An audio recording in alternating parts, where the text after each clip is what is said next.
model Southern Pacific, but I really like the Krauss-Maffei ML-4000s. They're just such an unusual looking locomotive, and these were delivered to Southern Pacific, I think in 1961, and I want to say Rio Grande got a couple of them, and eventually Rio Grande sold the rest of theirs to SP. But just a cool little locomotive, and this one made by Piko. That's Piko. These fans on the top, if I could get it to focus, there we go. Yeah, the fans really turn when you blow on them. It would be nice if they turned, you know, when the unit was running, but we haven't evolved that far yet. But it's got some pretty cool, you know, external and some internal details. You can actually see the prime mover through the windows, through these porthole windows, and there is some depth to it. You can also look inside the cab, and you can see seats and a throttle quadrant and gauges and all kinds of cool stuff in there. I'm going to turn the lights off in a few minutes here to show you some stuff, and you'll get a better idea of the cab.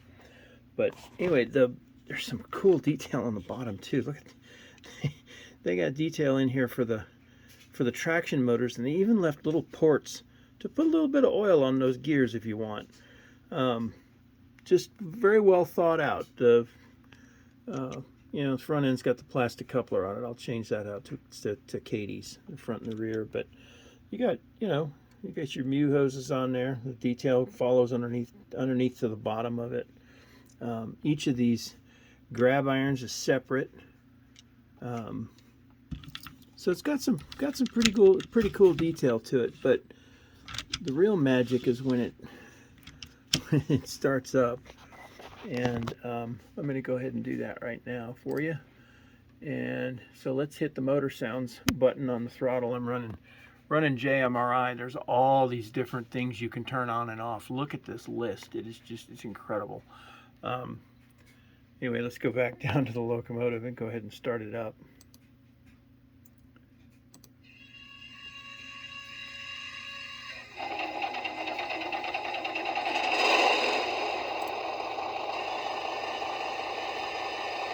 So I guess it's twin engine because there's two stacks. There's a stack there and a stack there. So I'm guessing there's two prime movers in this thing. So that's your motor noise. I'm going to turn that off so that it doesn't drown me out. I don't know if you can hear me or not, but run the bell real quick. It's got great sound, by the way. Speakers are incredible. I'm hoping y'all can hear me.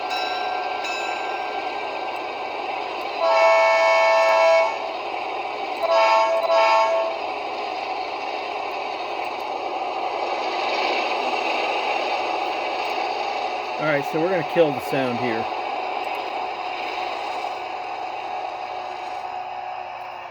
So the lighting on this thing is really pretty slick. So let's talk about the number boards. They call it license plate illumination. So I'm going to turn that on.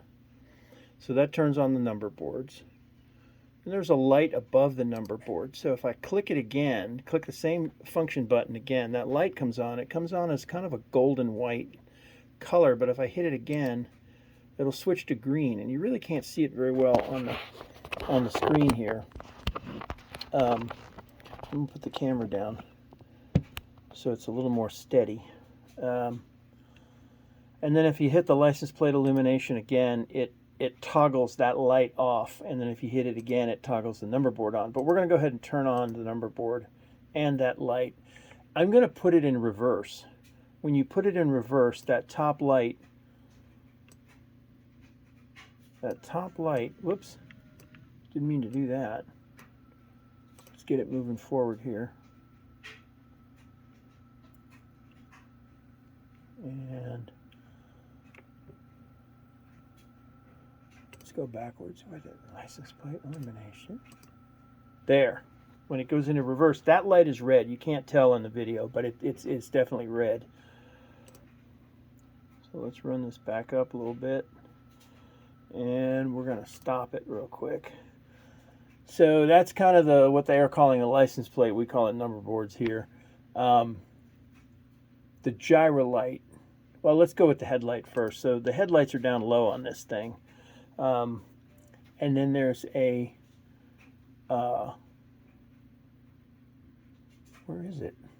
The dual white gyro light. Here it is. Let's just put you right in front of that thing.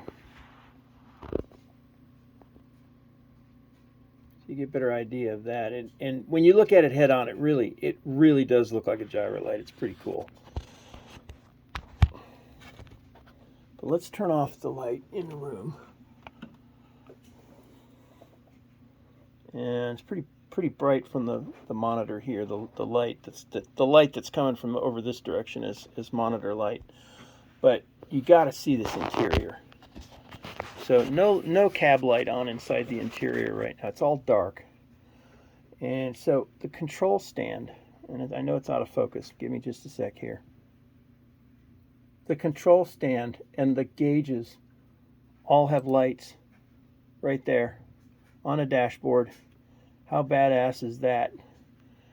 And then we have an engine room light. These are going to be very bright. They're not as bright as if you're in person. They're not as bright. And then we've got a cab interior light. Bam. There's that cab interior light, and you can see just about everything. You got seats and all kinds of stuff in here. It's really cool. Let's see what else is there. Oh, there's some slow speed. I think we saw got to see the slow speed running. Let me just bump that up a notch real quick. Turn the light back on in the room. It's got this switching mode function. You can see it creeping forward ever so slightly. Very impressive. And I know there's other locomotive manufacturers out there that probably do all this stuff too, but this is my first one that has all these bells and whistles on it that are just to this extent, and I just thought it was really cool and figured I would shoot a little video and then send it to you guys so you could see it. Anyway, take care and hope to see y'all soon.